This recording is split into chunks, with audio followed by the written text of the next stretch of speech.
Ah, je suis vraiment désolé.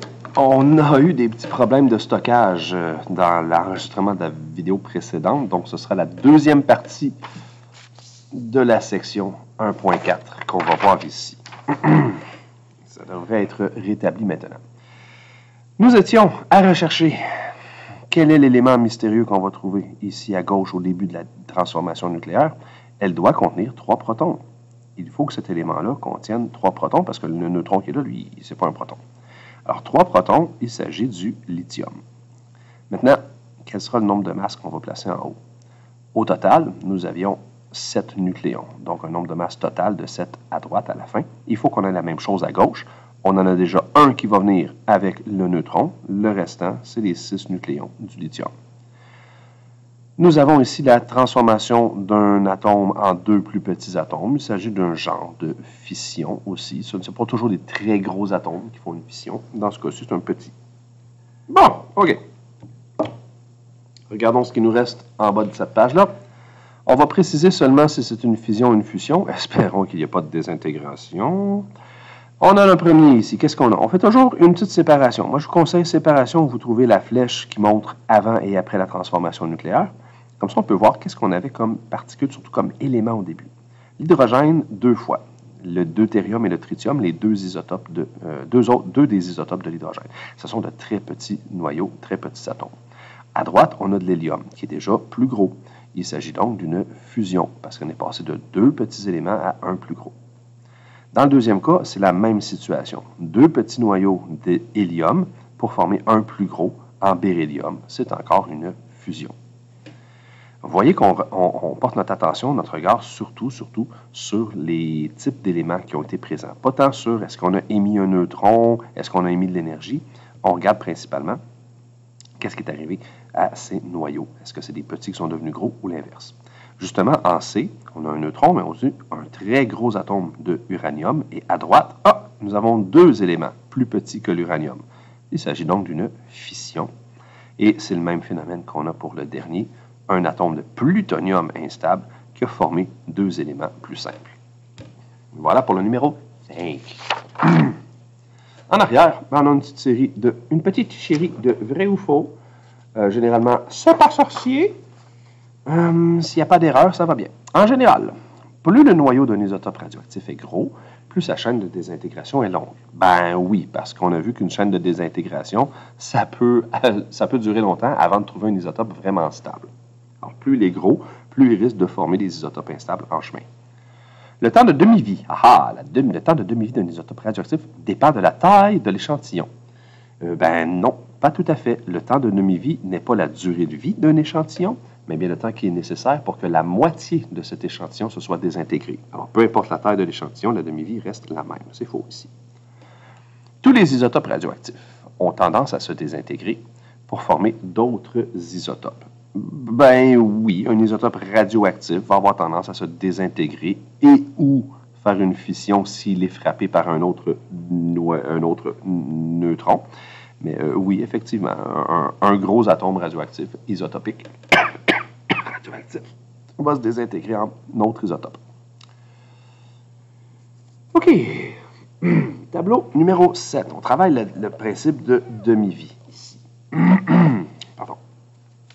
Le tableau ci-contre montre les temps de demi-vie et les masses initiales de 3 échantillons d'isotopes radioactifs. L'isotope de radon 222, le phosphore 32, le P32 et le 131. P32, très utilisé en marquage biochimique. Là, on s'en sert souvent pour marquer une particule, un gène à l'intérieur d'une molécule d'ADN pour voir si une insertion a été bien faite par clonage. Je me souviens de ce que j'ai fait en biochimie. Extraordinaire! Alors, la vraie question est, lequel de ces 3 échantillons mettra moins de 32 jours à atteindre une masse de 1 inférieure à 1 gramme? OK. On commence avec du radon 222 qui a une demi-vie de 4 jours et une masse initiale de 500 grammes. Ben, faisons cette décomposition-là ensemble. Si au premier jour, OK, au départ, on a 500 grammes et sa demi-vie est de 400, ça veut dire que 4 jours plus tard, vu que sa demi-vie est de 4 jours, il y aura la moitié de cette masse de présente. La demi-vie, c'est le temps qu'il faut pour que la moitié de la masse initiale soit décomposée. Donc, il va rester seulement 250 grammes. 4 jours après ça, donc après 8 jours au total, on aura la moitié de 225. On va être tombé à 125 grammes. 4 jours plus tard, il va rester la moitié de 125 grammes. Ça, c'est la 62,5. Il va rester 62,5 grammes. 16 jours plus tard, j'ai marqué 4. C'est 12. Restons croissants. Faisons toujours des bonds de 4 jours à chaque fois. Donc, 12 jours. Faisons un bond de 4 jours, 16 jours. La moitié de 62, il s'agit de 31,25. On va essayer de garder 2 chiffres après la virgule. On arrive ensuite 4 jours plus tard à la 20e journée. Il reste la moitié de 31. C'est 15,625, donc 63 si on arrondit. On est ensuite à la 24e journée. Bien, on va avoir la moitié. C'est 7,815, donc 7,82. On divise encore. On est rendu au 28e jour. La moitié, c'est 3,91, donc 3,91 grammes. Et on fait encore 4 jours plus tard, au 32e jour. Au 32e jour, vous voyez, 32e jour, on va être rendu à, on est à environ 950, 1,95. Donc, après 32 jours, la masse n'est pas inférieure à 1 gramme.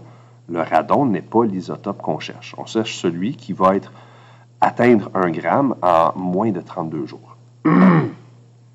Allons jouer avec le phosphore 32. Alors, le phosphore 32, on va faire le même principe. Il y a 10 grammes de phosphore 32 au tout départ, mais sa demi-vie est de 14 jours. Donc, il lui faut 14 jours pour diviser ça par 2. Donc, 14 jours plus tard, nous aurons 5 grammes. Ensuite, on ne fait pas des bonds de 4, on doit faire des bonds de 14. Sa demi-vie est de 14 jours. Alors, 28 jours plus tard, nous aurons 2,5 grammes. On voit déjà, là, on ne se rendra pas. 14 jours plus tard, ça sera le 42e jour, on aura 1,25 grammes. On comprend bien que si en 42 jours, on n'est pas inférieur à 1 gramme, ça veut dire qu'on n'a pas réussi en 32 jours à avoir moins d'1 gramme. Ce n'est pas le phosphore, ça devrait être l'iode, juste pour le prouver. L'iode a une demi-vie de 8 jours, donc 8 jours plus tard, les 14 grammes qu'on a vont être devenus 7 grammes. On divise toujours par 2 la masse, puis on augmente la demi-vie en la doublant à chaque fois. Alors, ma demi-vie. Après 8 jours, j'aurai 7 grammes. 14 initiales divisé par 2, il m'en reste 7. Après 8 jours de plus, je serai rendu à 16 jours. Je divise 7 en 2, j'ai 3,5. 8 jours plus tard, je suis à 24 jours. Au 24e jour, je prends 3,5 divisé par 2, 1,75. Et 8 jours plus tard, au jour 32, 1,75 divisé par 2, on est inférieur à 1 gramme. En 87, un peu 4 à peu, là. J'ai 2,5, donc 87,5. Ici. Alors, on a bien un élément pas un élément, mais un isotope d'iode 131. En 32 jours, j'aurai moins d'1 gramme, exactement ce qui était demandé ici. Alors, l'isotope en question est l'iode 220, pas l'iode 222, l'iode 131. J'ai regardé la mauvaise ligne. Erreur! OK. Une chance que vous êtes là pour me corriger. Et la dernière question, avec un petit enrichissement ici. La médecine fait appel à des isotopes radioactifs pour traiter des maladies. Madame Plourde a reçu 20 mg d'iode 131 pour traiter un trouble de la glande thyroïde. Elle pourra quitter l'hôpital lorsqu'il ne restera environ que 5 mg de la dose initiale. Donc, il faut que l'iode se décompose avant qu'elle puisse rentrer à la maison pour avoir des risques à sa santé, sinon si elle n'est pas suivie. La moitié de la dose qu'on lui a administrée sera évacuée dans son usine, sera évacuée dans son urine dans les 24 heures suivant le traitement. Donc, si on suit tout ça, après la première journée, la moitié va déjà être éliminée par l'urine. Donc, si après un jour, après 24 heures, il ne reste que... Ah, j'ai perdu l'éclairage. Il ne reste que 10 mg dans son organisme. Son organisme. 3 petits points. Ça veut dire que je dois trouver en combien de temps ce 10 mg va se décomposer. On nous indique ici que la demi-vie de l'iode est d'environ 8 jours. On va estimer la durée du séjour à l'hôpital. On commence donc avec 10 mg d'iode dans son sang. Cet iode-là va dans son sang maintenant, dans ses cellules, dans ses tissus. Il ne sera plus éliminé par l'urine à partir de maintenant. Il va être éliminé par décomposition, par désintégration, avec une demi-vie de 8 jours. On veut savoir quand est-ce qu'elle peut quitter l'hôpital, donc quand est-ce qu'il y aura moins de 5 mg de sa dose dans son sang. Alors, si on se faisait un genre de petit tableau comme on avait tantôt, au jour 0, elle contient 10 mg. La demi-vie est de 8 jours, donc au 8e jour, la quantité d'iode va avoir diminué de moitié. Elle sera devenue 5 mg. Ah! Ben déjà, regardez ce que ça donne. Après 8 jours, elle aura atteint le seuil du 5 mg. C'est la dose qui va lui permettre de quitter son organisme. De quitter l'hôpital. Oh oui, tu sais, elle va faire un voyage astral. C'est extraordinaire ce qu'elle va faire. On comprend donc qu'en 8 jours, elle pourra quitter l'hôpital. La demi-vie, le temps de demi-vie de l'iode étant 8 jours. 8 jours, virgule. En 8 jours,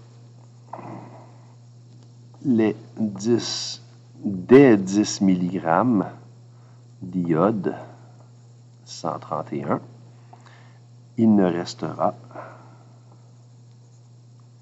que la moitié, c'est bien ça la demi-vie, que la moitié, donc 5 milligrammes.